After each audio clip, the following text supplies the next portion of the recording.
We're going to wrap up all we're going to do with Genesis this year tonight. And I appreciate you guys. We've spent 7 weeks on 6 chapters. Tonight we're going to do 3 chapters, and then we're going to move on to something else in the future. But if you missed any times when we were together, I brought these with me tonight. Julia, can you not? Thank you. Yes, sir. Yeah, I don't come to your house and talk when you're trying to talk. So anyway, if you missed any, I've got them up here. So go ahead and take care of those. If you want to, it'll complete your book and complete your study. I hope it's something that we've done that will be so good that you'll be able to keep that in your book and use it in the future. Anyway, let's go ahead and break. Somebody read the first 5 verses of chapter 7. Thank you. The Lord then said to Noah, "Go into the ark, you and your whole family, because I have found you righteous in this generation. Take with you 7 of every kind of clean animal, a male and its mate, and 2 of every kind of unclean animal, a male and its mate, and also 7 of every kind of bird, male and female, to keep their various kinds of lives throughout the earth. 7 days from now I will send rain on the earth for 40 days and 40 nights, and I will wipe from the face of the earth every living creature I have made." And Noah did all that the Lord commanded him. All right, thank you very much. So how many of each kind of animal are on the ark? 7. Okay.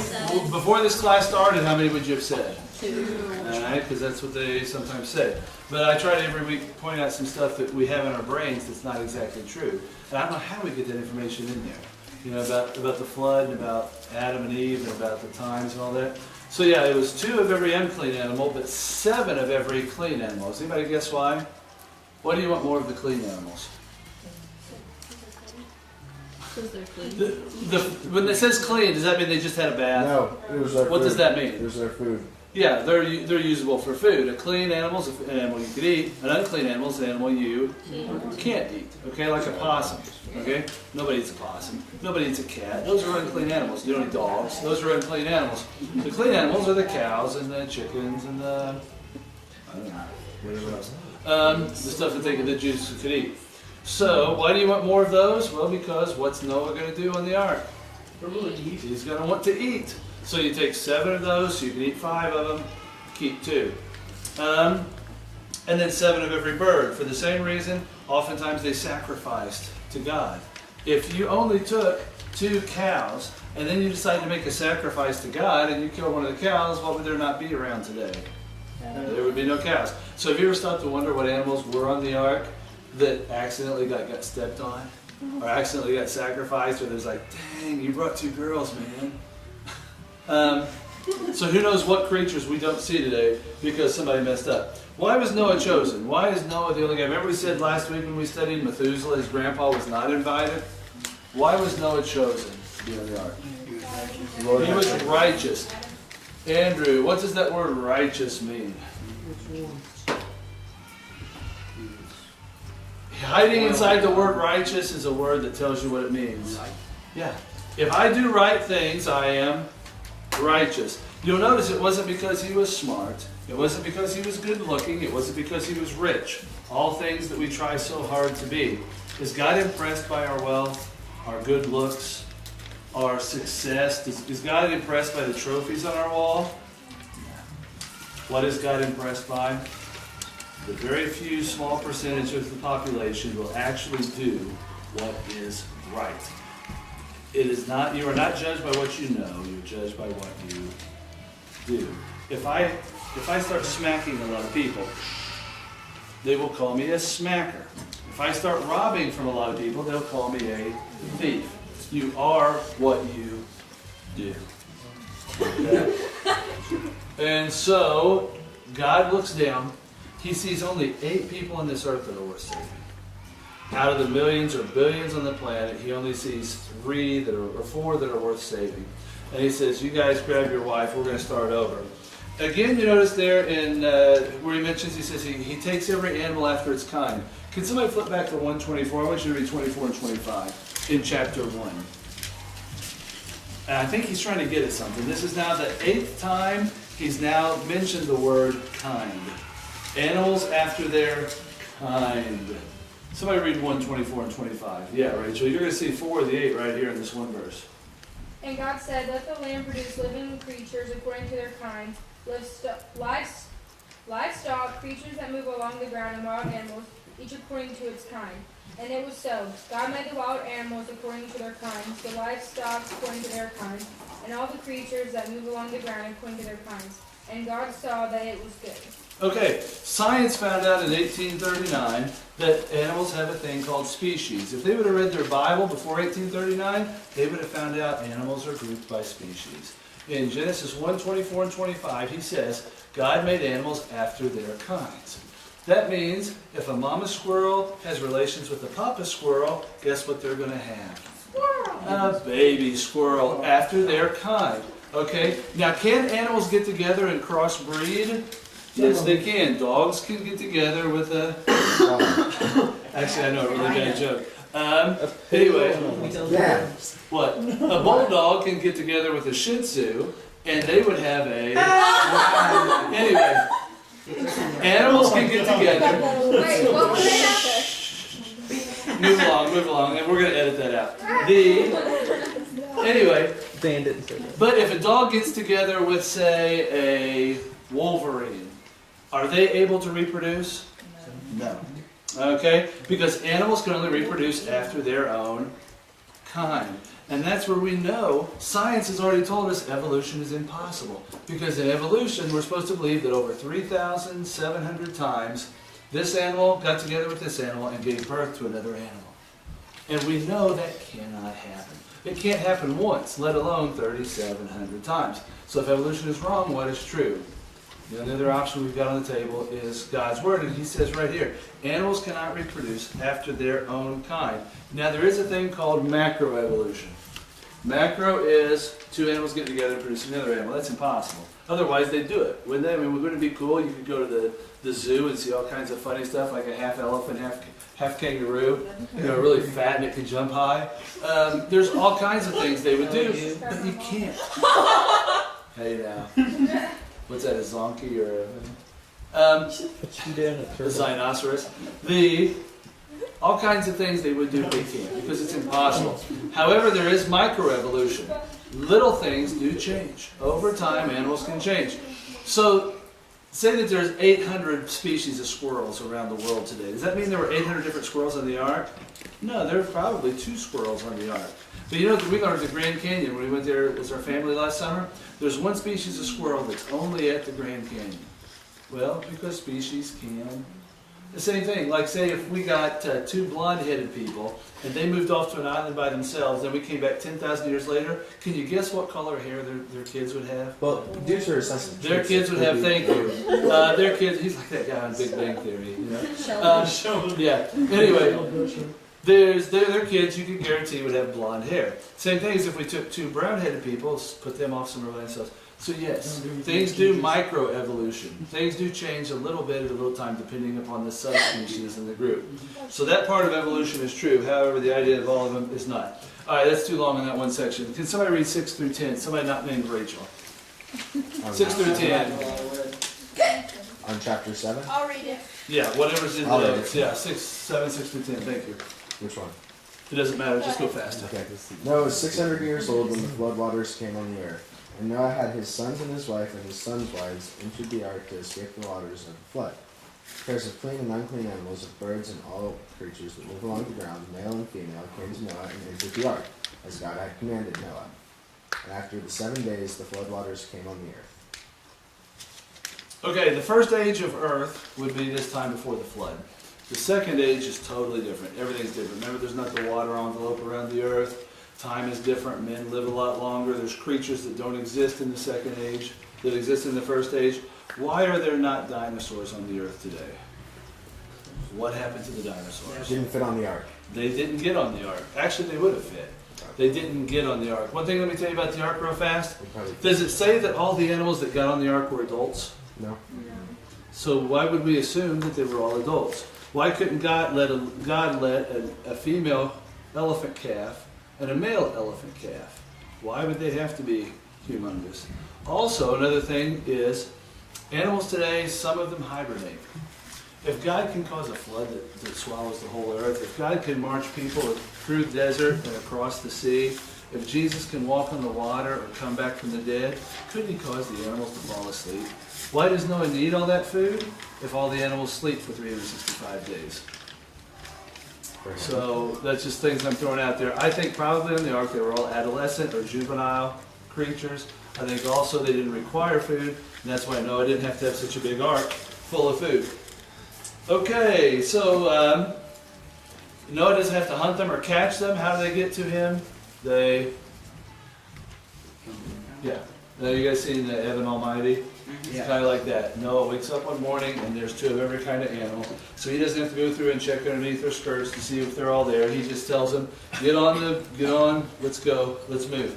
Okay, somebody read 11 and 12, and then we'll move on to chapter 8, just 11 and 12. Remember, we're in a world now that's never seen rain. Everything in the first age of earth was totally different than the second age. It has never rained before. God allowed just the dew, the springs that come up out of the ground, is how the soil got its water. So there's never been rain. So say you've never seen rain before. It's never rained. And a guy comes and says, it's going to rain so much, it's going to flood the whole earth. Would you believe him? All right. We can understand why it was so hard to believe. But you know what? When God gives us a message, like when God says, you know what? My son was born of a virgin. 33 years later, he died, and then he rose again, and then his second body never died and went to heaven. He's living there, and we're like, oh my gosh, this is crazy. That's kind of like what the story said. When Noah had to go around saying, people, stop being evil, stop doing wrong things, otherwise God's going to send a flood, it was just like talking to a wall. They were like, what? What is this rain you speak of? And they could not imagine how things would be different. Just like you and I cannot imagine how wonderful heaven is, and how great it is, and how amazing. And I think there will come a day when we were like, I cannot believe those sins that I did. I risked eternity in heaven just for a couple of laughs. I can't believe it. But I think that's exactly how different it's going to be. Somebody read 11 and 12 for us, please. I'll read it then. Thank you. In the 600th year of Noah's life, on the 17th day of the second month, on that day all the springs of the great deep burst forth, and the floodgates of the heavens were opened, and rain fell on the earth 40 days and 40 nights. Okay, it says not only did rain fall, but where else did the water come from? I'm going to throw out something that's going to blow your mind. No, it came from above, came down in the form of rain. It also came where? Up from the ground. Yeah, it came up through the ground. Because how did God have it set up when this world was first created? All the water would come through springs from the ground. I'm going to throw something out to you. Just as a for instance, I don't even know what. But what do they teach you in science classes in the middle of the earth? Lava. Yeah, they teach you it's hot lava, right? Has anybody ever been there? Has anybody ever seen it? Has anybody driven through it? No. You have? Very hot. No, they're guessing. They don't know what's more than maybe a mile or two down. But let me throw this out. Has anybody ever been in a cave, or has anybody ever been deep into the earth? We did when we were out at South Dakota. We went to a gold mine. The closer you get towards the center of the earth, the colder or the hotter it gets? It gets colder. Wait a second. If the center of the earth was hot molten lava, wouldn't it seem like it would get hotter? So I've never bought the whole idea that it's a. Now this explains volcanoes. That's the one thing. It explains volcanoes. But also, have you guys ever dug a hole in your yard or dug anywhere? What's the main problem when you're digging? Water. I think the center of the earth is actually a water core. And so when God wants it to flood the earth, what does he have to do? He has to poke a couple of holes. Also remember, there's a water envelope. Remember we said in chapter 1, he says he takes half the water and separates it by the sky. He separates the two waters and calls the area in between the two waters sky. So this world had a water envelope. God pokes that water balloon. The water comes in. He also turns on the faucets from below. Because if it rains for 40 days, is it going to flood 17,095 feet, which is the height of... No. I've seen it rain for 7 or 8 straight days, and it gets about 12 or 13 feet. But what if there's a water bubble that's popped? And what if the depths are opened? Yeah, it's possible. Throw your paper over, because I'll skip it, or we'll come back to the next part. I want to fill this out for you, because I can see time is wasting on us. 8:13 through 17, he gives us a timeline. He says water comes from above and from below for 40 days. So for 40 days, all they do is hear. Again, people seeing a storm, a tornado of terrible consequences, who'd never seen rain in their life before. The next thing, too, is, we talked last week about the idea of catastrophism. All scientists, whether you believe in intelligent design or do not believe in intelligent design, all scientists agree that this planet has been through great catastrophe. Some say it's an ice age, some say it's asteroids, some say it's a worldwide flood. But all this is proven out in the end. In 40 days, water comes. The world is covered by the flood for another 150 days. So we add those two together. How long does Noah sit in his ark looking out and seeing nothing but water? 190 days, okay? So I want you to write these down. 40 days water comes. The world is completely covered by 150. Then he can finally see the tops of the mountains visible for 47 more days. So for 47 more days. Was the ark a boat? No. Boats have ways to steer. Boats have ways to gather the wind or energy to go somewhere. This is an ark. An ark is a box that you put your treasures in. It's what today we would call a treasure chest or women call a hope chest. Okay, an ark is a box you put something in that's valuable. Okay, this thing is just trying to bob on the top until it can stop. All right, this 47. The ark rests on Mount Ararat for 73 days. The reason I'm throwing these numbers out, because look what Noah went through. Look at the patience of Noah, the wisdom of Noah. He said, once the thing gets stuck on Mount Ararat, and actually, just to throw this out to you, there's 2 Mount Ararats. There's one that's like in what we call Iran today. There's another one that's in Turkey today. And the one that's in Turkey gets all the publicity, but I've not been, anyway, it's not been impressed upon me that's the one for sure where it rested. Anyway, so it hits there, and 73 days more, Noah sits tight. For 95 days more, it says in the Bible, the earth is completely dry. And after Noah looks out, and all he sees is dryness, dust, and cactus growing, he still sits in the ark for 7 more days. Can anybody tell me why he's waiting? He's waiting for something to go. Okay, he's been in here for about a year with a boat full of animals. I think it smells bad. I think they're low on food. I think they were in a hurry to eat the chickens and the cows, and now they're absolutely starving. Everything they've got, all the veggies and fruit, are old, and I think it's the most uncomfortable thing in the world. And look how long he waits. 40, 150. Is anybody adding? 47, 73, 95, 7. What are the days? 365. More. Earth. Yeah. What is he waiting for? You know the answer, you're just not thinking about the answer. When it was time, the door on the ark was so huge. Who shut the door? What's Noah waiting on? The door is so big in the ark. It'd be like if you were a mouse and you were inside a giant treasure chest. And you'd be waiting. And you'd be waiting, and you'd be waiting, and you're waiting for the one who locked you in to unlock you. And then the door's open. And then God says, come on out. And that's in verses 20 through 22. Hey, flip back over. In 1 through 5, I just wanted to mention, chapter 8, verses 1 through 5. God puts all the details in here because he's not afraid of the truth. Have you ever noticed that whenever you catch somebody in a lie is when they're talking in generalities? Like, hey, Anna, why are you late? Oh, I had this thing. Oh, what thing did you have? This thing to do at the school. Oh, really? Who was it with? Some kids. Because why is she doing that? Because she's afraid of the truth. She's lying. If you're telling the truth, you're not afraid of details. So God will tell you exactly on what day and what month and who's the king and who was going where and what was happening. And God gives you details because he is not afraid that you're going to dig in science and that if anything, if you're going to prove him anything, you're going to prove him right. I want you to look back at 8, 1 through 5. Somebody read the first couple verses there. It's interesting. I want to see if you guys remember your chapter 1 and chapter 2. Because remember, the same guy who wrote chapter 1 and chapter 2 is writing chapter 8. And he leaves clues for the wise to discover. Somebody read chapter 8, the first couple verses. Go fast. Kia, thank you. But God remembered Noah and all the wild animals and the livestock that were with him in the ark. He sent a wind over the earth and the waters receded. Okay, stop right there. He sends a wind over the earth, and that pushes the waters back down. Hold on. What's the word wind mean in the Hebrew? The language God gave his people. Noah, what's wind? It's the breath of God, the wind of God. It's also you are half. When God created you, He made you half dirt, Adam, and half spirit. So what now comes over the earth to dry it? It says the wind of God, but the wind is the same word as spirit.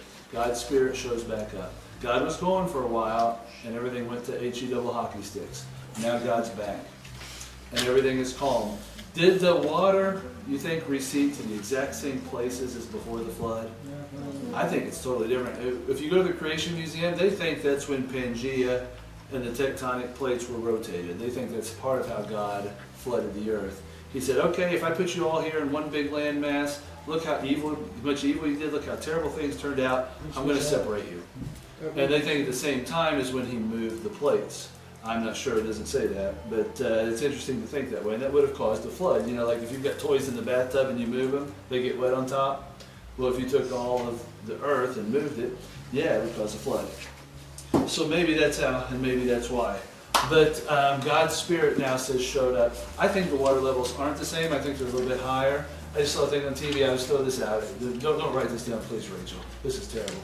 Anyway, that every continent, North America, South America, Europe, Asia, and Africa, have huge cities that they found in about 10 or 20 feet deep of water, just off the coast. What would have been the coast if the coast was alive, if there was less water on the earth. You know, they think Atlantis is in the Bahamas, because there's this huge, they found like massive city, and it's in about 20 feet deep of water. So I'm wondering if part of what God notices, and even today, if you guys notice that the 30 or 40 largest cities in the world, they're all on what? They're all on a coast. Okay, they're all on water. And so God looks down and says, man, look at these people, all they're doing is evil all the time, and hey, look, they all live on the coastline. If I would just make the coast a little bit, I could get rid of these cities full of evil people doing evil things. And so now they found them off Japan, they found them in South America, as well as a lot of the European ones are in Greece. Anyway, that's just an interesting thing. God said that you won't build there again, I'll make the water table a little bit higher. Okay, 20 and 21, let me just wrap this up without reading it, and you guys can trust me. Okay, flip your page over at chapter 8, verses 20 through 22. That section there. What's the first thing, does anyone know this off their history? What's the first thing Noah does? When he gets off, God opens the door. God says, you may go. The first thing he does, he builds an altar to thank God. And heaven only knows what he sacrificed and barbecued there, because we will never see it. It could have been Pegasus. It could have been unicorn. It could have been a dragon. Or teddy bears that fly. We'll never know, because whatever he sacrificed did not make it post-flood. But it's just kind of interesting to dream. Could have been Care Bears, My Little Ponies.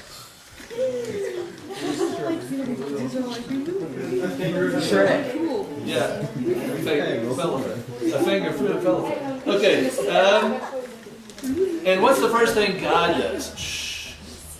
What's the first thing God does? We said Noah builds the altar. Okay. The first thing God does, he makes a promise. He tells God, I promise you, Noah, and all the generations and all the people after you, I will never again destroy all the earth. So God will never destroy the earth, whether it be through a fire or through famine or through anything, asteroids. That's why, like, whenever they say, oh, this could happen or that could happen, I'm not afraid, because God's already told us, I'm not going to destroy the earth again. He says, I'll never do it by a flood, I'll never do it any other way. I promise I won't do it. And as a sign, he said, I'll give you this rainbow. Now, to you and I, is a rainbow a big deal? I've seen hundreds of them. How many rainbows had Noah seen? In a land that doesn't rain, that is covered by a water mass. Noah looks up and he's like, whoa, what is that up there in the sky? And look how bright the sun is today. And God tells him, hey, every time man sees a rainbow, they can remember the promise I made. I will never again destroy my people. And I will forever protect them. And this is the way things are going to be. No angels, no monster animals like dinosaurs, just me and you. And God, we'll talk, I guess we won't. God tries them again in 10 generations, and that's where there's Abraham.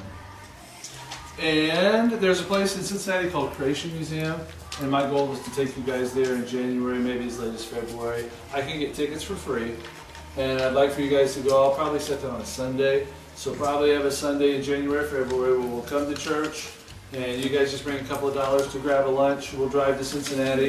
It is the world's largest science museum that views science through the prism of intelligent design and creation, using the Bible as a textbook instead of using what Charles Darwin wrote as a textbook. So, yes, sir. I was just going to ask you if I've ever been with you before, because I've been about 5 times, but I'm not sure. You did once or twice on the way to Cincinnati for middle school mission trips. So, hey, we have a thing called D groups that we break into. The girls have 2 or 3